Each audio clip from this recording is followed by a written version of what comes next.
What's up guys? Welcome back to my channel. This is Chicks TV, your Filipino in Australia. And for this video, pag-usapan natin yung schooling system dito sa Australia. Pero bagong lahat, kung hindi ka pa nakasubscribe sa aking channel and you want to see more videos about life here in Australia or just personal vlogs, make sure to hit the subscribe button. So paano ba ang schooling dito sa Australia? So similar siya sa Pilipinas. Kapag 1 year old to usually 4 to 5 years old, usually sa daycare pa lang yun.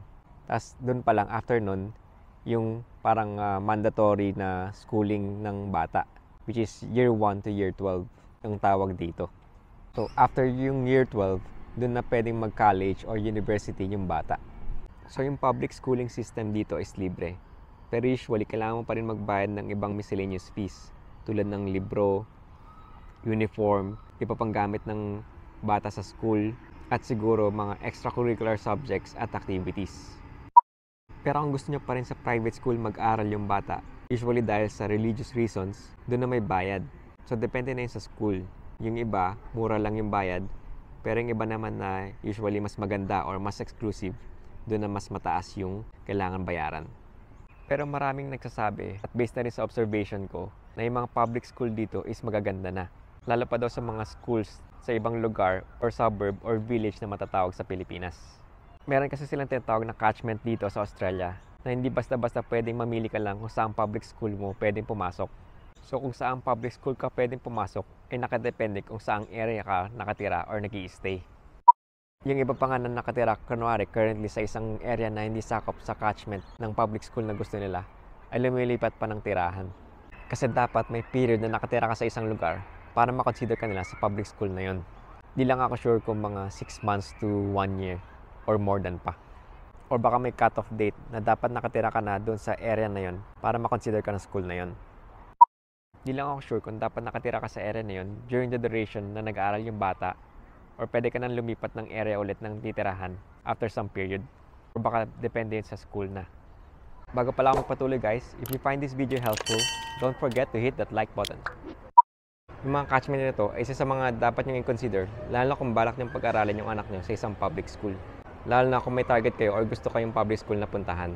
Tsaka yung iba kasi, sinasabi nila yung ibang public school sa ibang suburb or lugar ay hindi ganun kaganda. Hindi ko lang masyadong sigurong sure, pero siguro in terms of quality of education or ng mga teacher or ng mga ibang estudyanteng nag-aaral dito. Yung sinasabi ko palang mga to is applicable lamang sa mga permanent resident or citizen. Pagdating naman sa college or university, tapos kailangan na rin ng financial support, meron din silang student loan program na katulad siguro ng nasa US. Yung tawag nila sa scheme na to is HEX-HELP, hindi X-HELP. Sorry, iba yon. Baka sakit ng ulo yon. Yung X na to, or HEX na to, is HECS. So, acronym yon. So, lalagay ko na lang siguro yung ibig sabihin ng acronym na yun sa screen. So, sa loan na to, or support na to, hindi rin kasama yung ibang miscellaneous fees. Tulad siguro ng libro, yung ibang gadget na Apple Watch. I mean, kurang siguro yung laptop at yung ibang mga extracurricular projects siguro, activities. May mga konting criteria yata or requirements para maka-avail ka dun sa HEX-HELP program.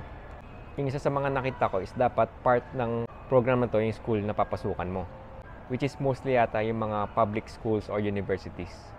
Isa rin dito is parang may limit yung loan na pwede mong i-avail, pero sa mga nabasa ko, mataas din yung limit, tapos halos pasok lahat ng mga tuition fee ng halos lahat ng mga degrees or courses.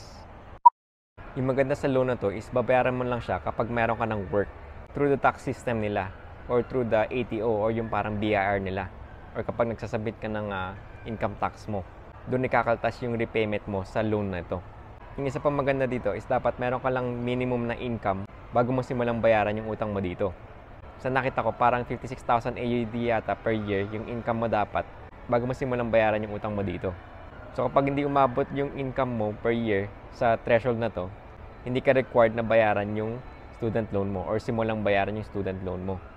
Meron pang ang biro yung mga ibang tao dito na kung gusto mo lang makapagtapos ng pag-aaral, tapos hindi mo gustong bayaran yung student loan mo, is huwag ka na magtrabaho or huwag kang kumuha ng trabaho na mataas siguro yung sahod or hindi abot sa threshold na binibigay nila. Pero syempre, sa tingin ko, hindi magandang practice yun.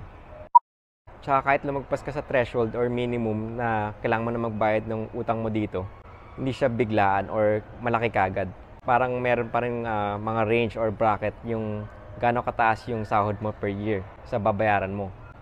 So nagsisimula yata sa 1% lang yung utang mo, yung kailangan mong bayaran sa unang lagpas mo sa minimum threshold. Tapos based pa sa nakita ko, naka-max lang sa 10% per year yung kailangan mong i-repay. So kahit pa sobrang taas na ng sahod mo or taxable income mo on that year, maximum na kailangan mo ng bayaran sa student loan mo is naka-cap ng 10%. Yung isa pa palang maganda dito sa student loan na to ay walang interest. Pero in-adjust pa rin siya based sa inflation. Pero maganda pa rin kasi nga wala siyang interest. So maganda talaga tong Hex Help na to compared sa X-Help.